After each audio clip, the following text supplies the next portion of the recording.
ഇന്ന് ഒരു വീട്ടുകൂടലുണ്ട്. നമ്മളെ മജ്‌ലിസിലെ നിയ്യത്ത് വെച്ചിട്ട് സ്വലാത്ത് ചൊല്ലിയതിൻ്റെ ഫലമായി മകള് വാങ്ങിക്കൊടുത്തൊരു വീട്ടുകൂടലുണ്ട്.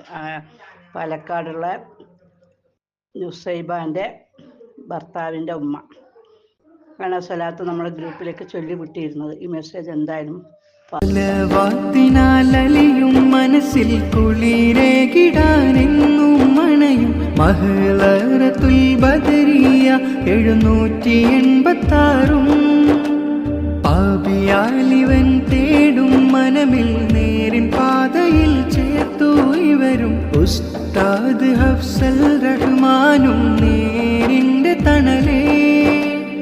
ആത്മീയതയുടെ ലയനം തേടിയലഞ്ഞോർക്കെല്ലാം അറിവും നിറവും നൽകി